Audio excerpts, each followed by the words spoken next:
Welcome back to the London Futurist podcast. The launch of GPT-4 on the 14th of March this year was shocking as well as exciting. ChatGPT had been released the previous November and became the fastest growing app ever. But GPT-4's capabilities were a level beyond, and it provoked remarkable comments from people who had previously said little about the future of AI. In May, Britain's Prime Minister Rishi Sunak described superintelligence as an existential risk to humanity. A year ago, it would have been inconceivable for the leader of a major country to say such a thing. The following month, in June, Sunak announced that a global summit on AI safety would be held in November at the historically resonant venue of Bletchley Park, the stately home where during World War II, Alan Turing and others cracked the German Enigma code and probably shortened the war by many months. Despite the fact that AI is increasingly humanity's most powerful technology, there's not yet an established forum for world leaders to discuss its longer-term impacts, including accelerating automation, extended longevity, and the awesome prospect of superintelligence. The world needs its leaders to engage in a clear-eyed, honest, and well-informed discussion of these things. The summit is scheduled for the 1st and 2nd of November, and Matt Clifford, the CEO of the high-profile VC firm Entrepreneur First, has taken a sabbatical to help prepare it. To help us all understand what the summit might achieve, David and I are delighted to welcome Ollie Buckley to the podcast. Ollie studied PPE at Oxford and was later a policy fellow at Cambridge. After 6 years as a strategy consultant with Monitor, he spent a decade as a civil servant, developing digital technology policy in the Cabinet Office and elsewhere. Crucially, from 2018 to 21, he was the founding executive director of the UK government's original AI governance advisory body, the Centre for Data Ethics and Innovation, CDEI, where he led some of the original policy development regarding the regulation of AI and data-driven technologies. Since then, he's been advising tech companies, civil society, and international organisations on AI policy as a consultant. Ollie, welcome to the London Futurist podcast. Thank you very much for having me. Delighted to be here. It's a pleasure to meet you, Ollie. So, Ollie, let's start with the summit's aims. What exactly is the Prime Minister hoping to achieve? I think you can probably look at this on a couple of different levels. There's the political objective, and then there's some of the substance that I think they might hope will come out of the event.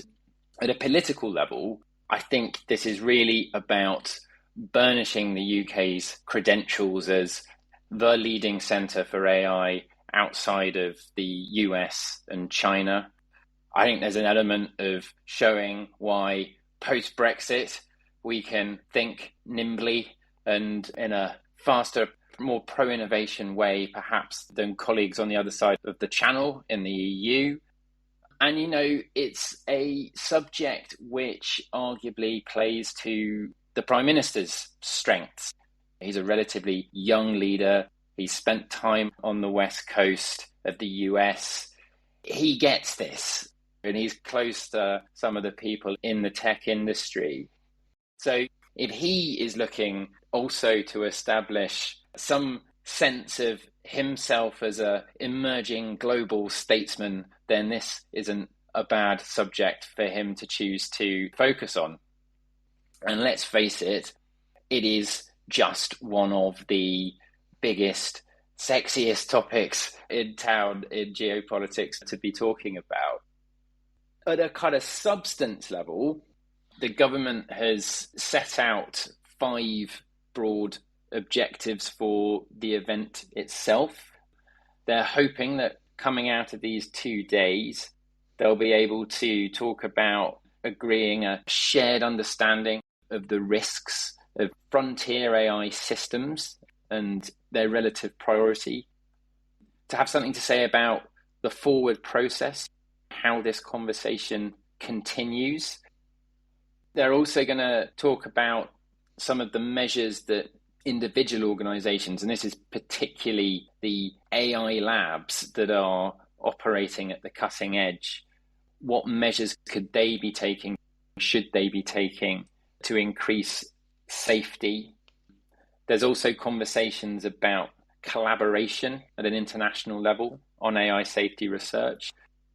And then finally, they're also hoping to showcase some of what getting this right could mean in terms of benefits, what enabling AI to be used for good might achieve. That all sounds very laudable, and it'll be interesting to see how much of that actually transpires. When Sunak first announced the summit, the international response was lukewarm, it is fair to say. There were, among other things, concerns that it would clash with a G7 meeting the same month. After that, it was boosted by some helpful comments by a number of tech leaders.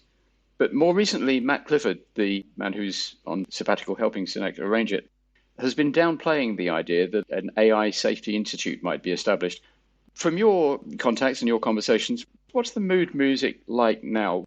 Do you think the summit will turn out to be a significant event? I think it still very much has the potential to. I think that the timing is such that the UK is convening the most significant players at a moment when this set of issues and conversations is really ripe to be explored.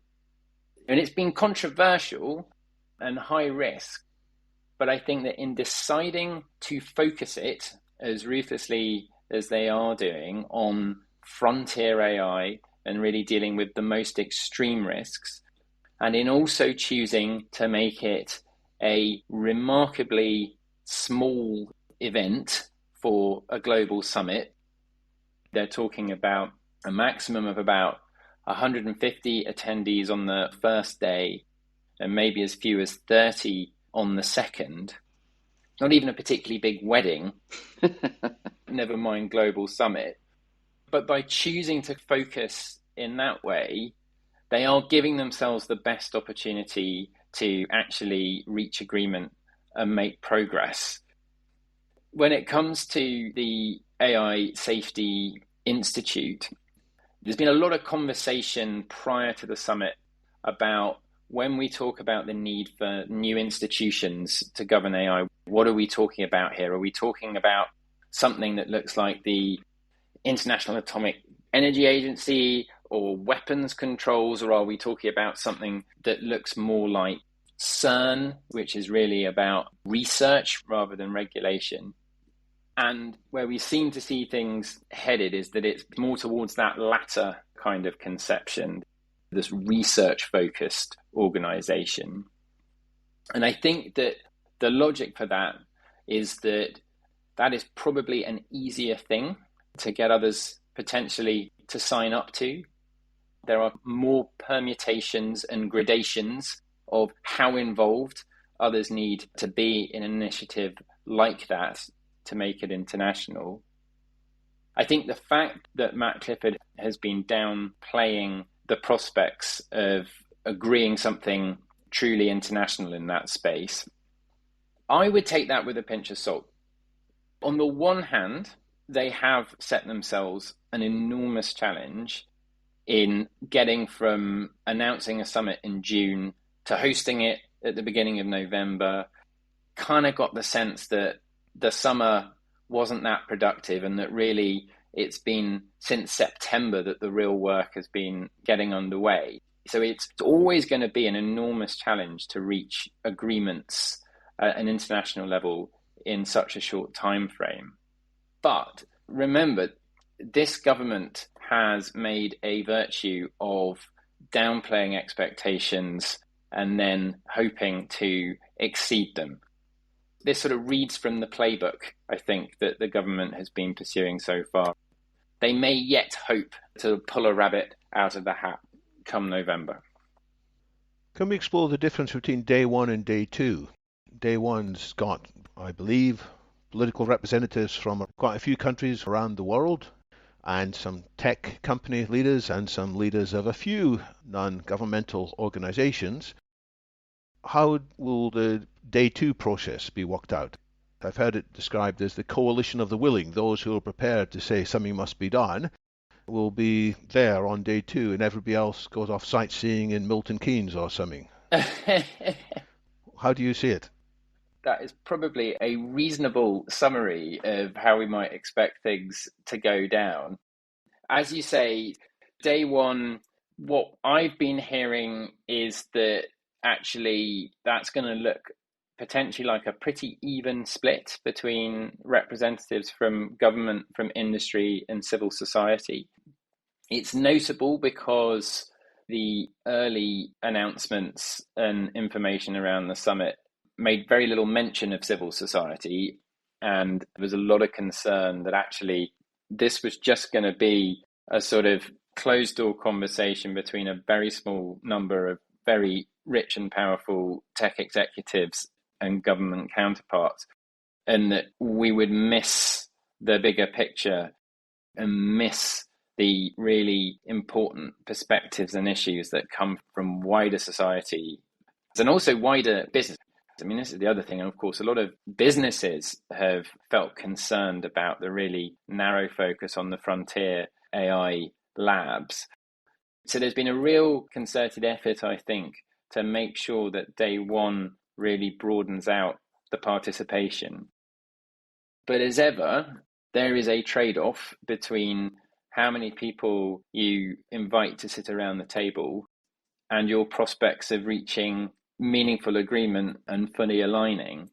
So I think that we can expect the first day to focus more on some of those higher level objectives. So thinking about, can we agree on the taxonomy of risks and a kind of rough sense of prioritization? What might a forward process look like? And for my money, I think actually that second objective maybe ultimately might prove one of the most important, because that potentially sets the scene for how this conversation develops going forward. I think that then the second day is likely to be more in the nitty-gritty.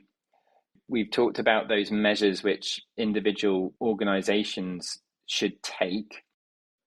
They're not starting with a blank sheet of paper there. The White House has been convening AI labs over the last couple of months to agree some voluntary principles.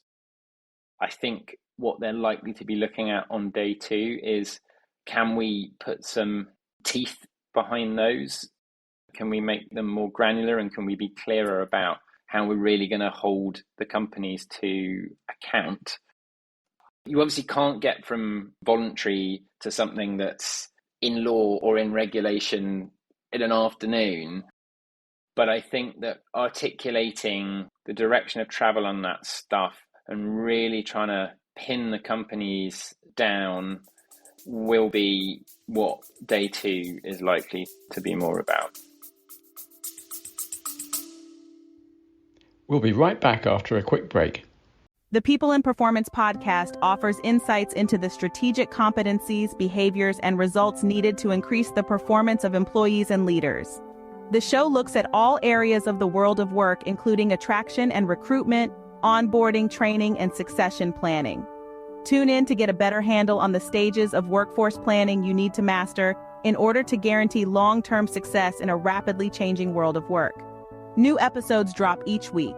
Check out the latest People in Performance episodes on your podcast platform of choice. Follow us on socials and read the latest articles at pppod.com. It strikes me there's three ways this event could go, three things it could try to achieve, really. One, which you referred to, is to create some sort of a CERN-like entity. But that would just be to replicate what OpenAI is doing and Google DeepMind is doing and increasingly Amazon is doing with Anthropic. All the big tech companies are setting up AGI labs. And there's really no point trying to do that because governments, certainly the British government, just doesn't have the money. OpenAI reputedly spent 100 billion training GPT-4. The UK government doesn't have the money to do that. So that doesn't seem like a very good idea.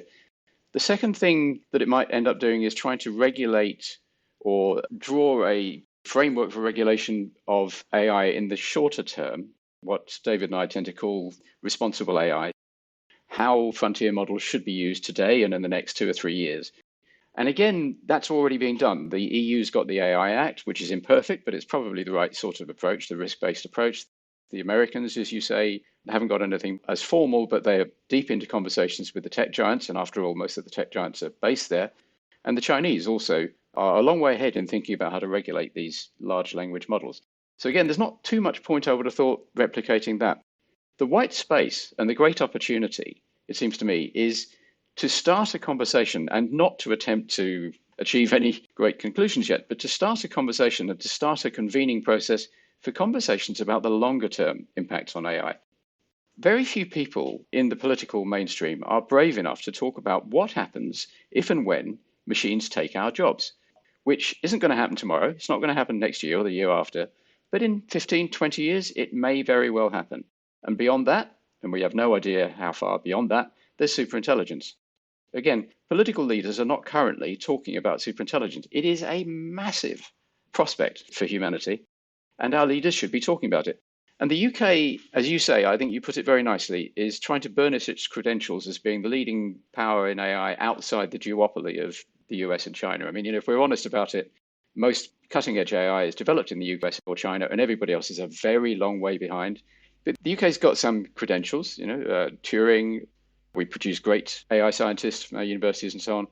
We are a long, long way behind the others, but we could convene conversations about those longer term issues, and that would be really valuable. And for a while, it looked like Sunak was going to do that. And my worry is he's going to aim off it because it's too bold, it's too difficult, and you end up with the possibility of looking a bit silly in the media because the media will go, oh, Terminator, you're worried about Terminator again. I hope he doesn't. I hope he does the brave thing. Do you think there's any chance he will? It's interesting because the future of work and job stuff, which is probably in the popular consciousness, the thing that people are most concerned about.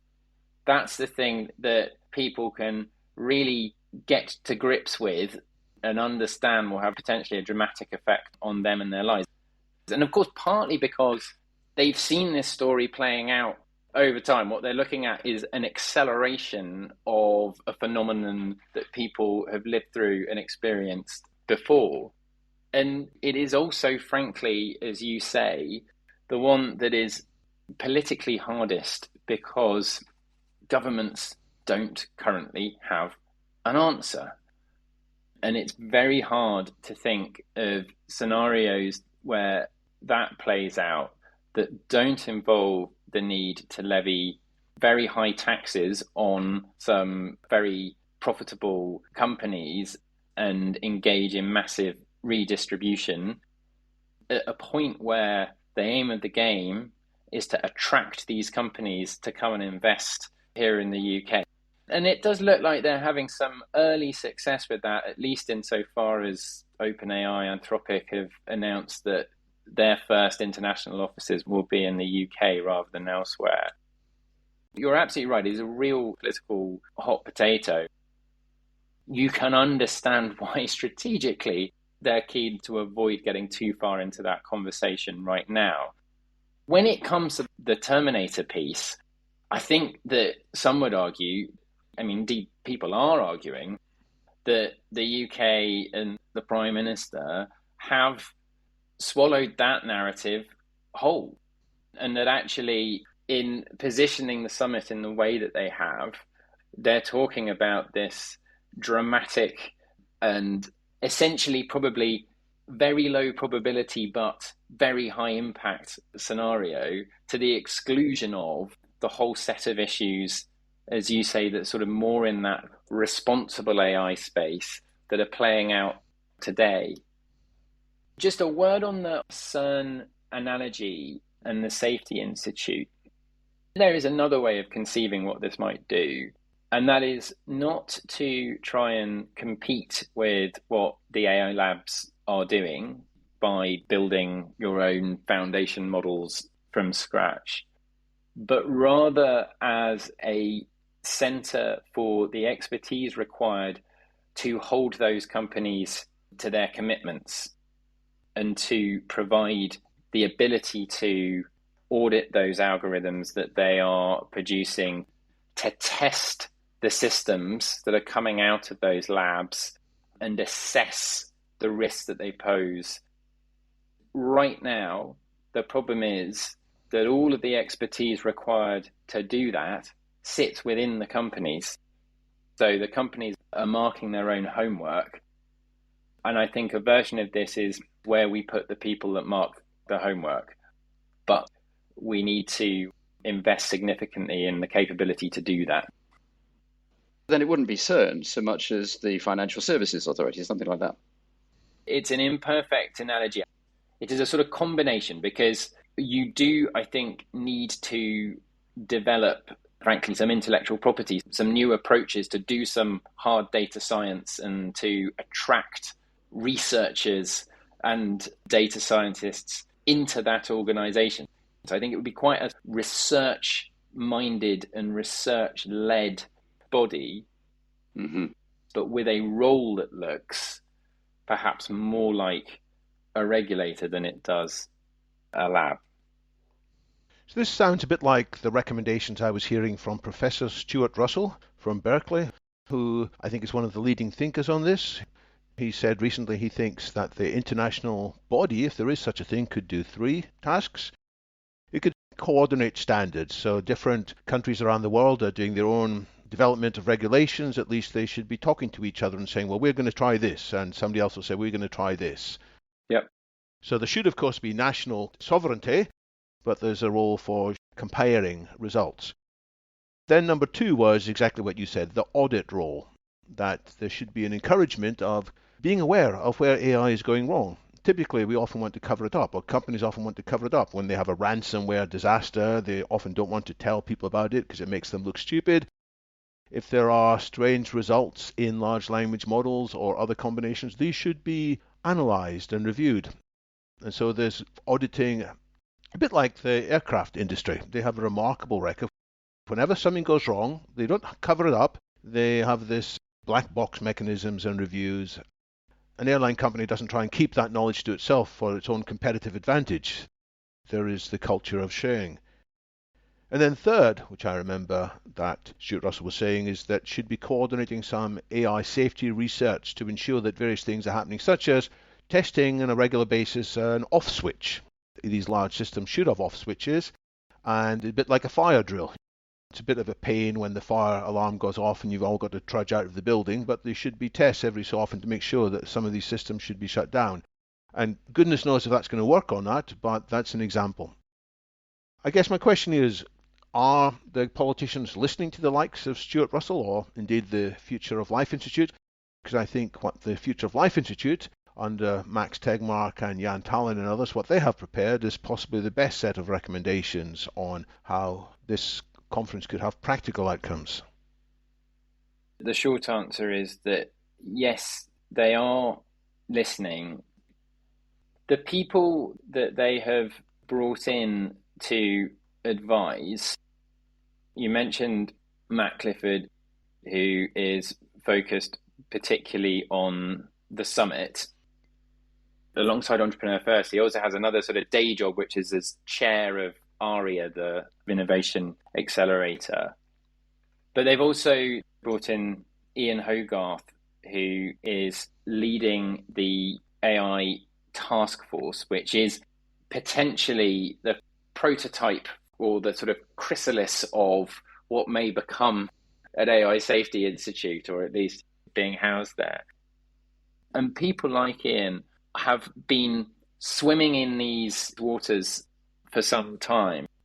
They are people who have been absolutely talking to the Stuart Russells and the Future of Life Institutes and others of this world for some time. One of the things that you can take from the fact that Ian Hogarth has been appointed is that he is a true believer. He is a true believer in the risks that AI poses and the need to address them. Yeah.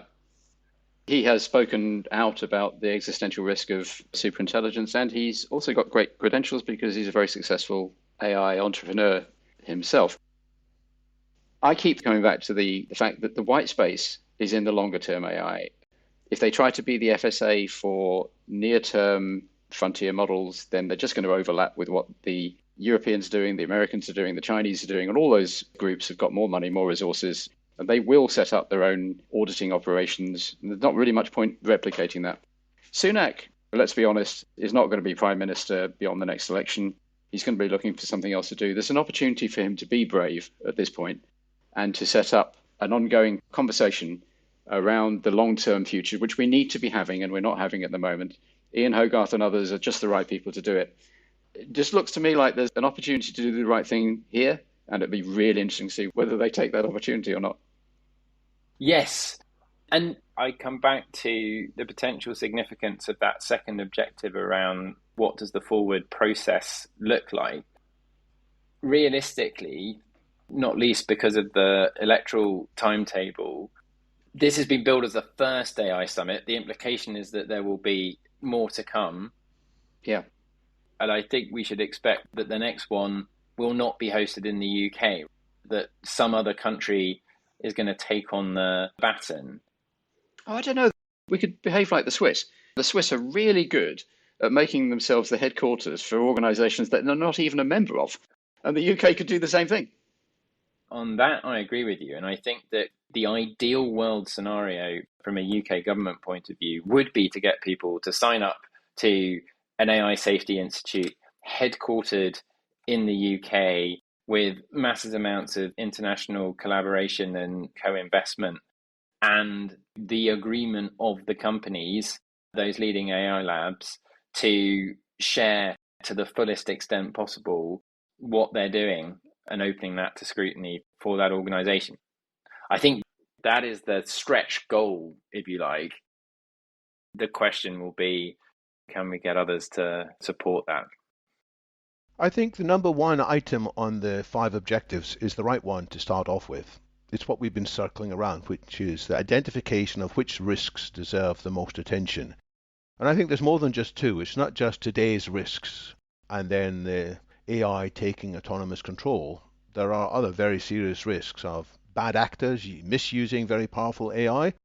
And then there's a very serious risk of good actors in a race and cutting corners and being careless and taking decisions beyond their competence and inflicting unintentionally terrible consequences on our societal infrastructure, our IT systems, or even our health systems. Personally, I think that's the most important thing.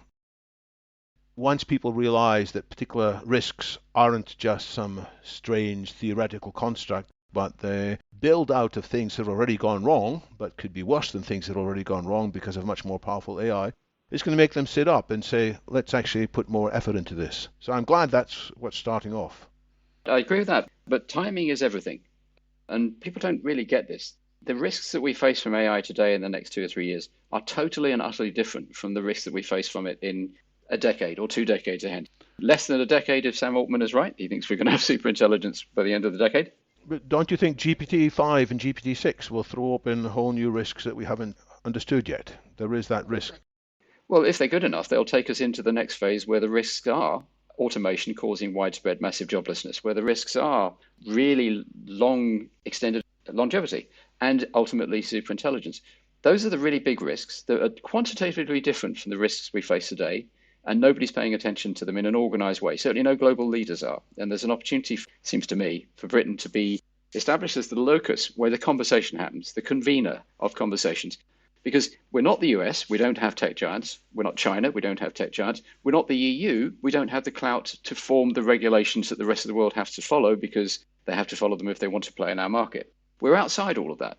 We don't have those capabilities. But we could be the place where the conversation happens, or the convener of the conversations about the really long-term risks. I agree with you. And I do think that that opportunity is there. I was just going to highlight the interplay between some of the near-term risks that we are seeing play out in real time and our ability as democracies and as nation states to actually come to agreements that can handle and tackle those long-term risks.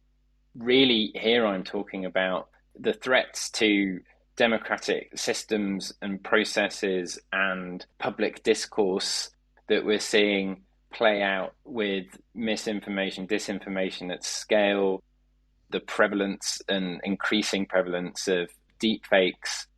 All of this is undermining the ability of governments to do their jobs effectively, undermining the trust that citizens have. And if we can't get on top of those things, then our ability to make the really, really hard decisions is going to be that much harder. We won't get there. That's exactly right. We won't get there. We won't get to solve the long-term problems. But those shorter-term things, the deep fakes and so on, is being tackled by the EU and others. The EU is currently hauling Musk and Meta over the coals over their response to the Hamas atrocities.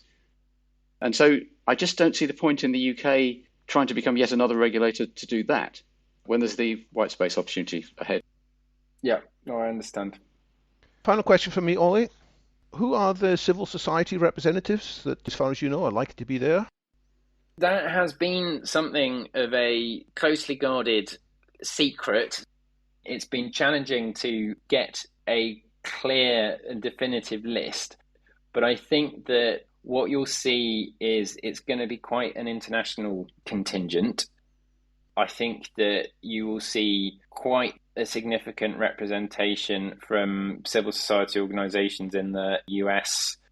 I think some notable campaigners around responsible AI issues, which is interesting because actually quite a lot of those have been more focused on the near-term questions around algorithmic bias and fairness, for example, than the existential risk crowd, though I suspect that they will be there as well.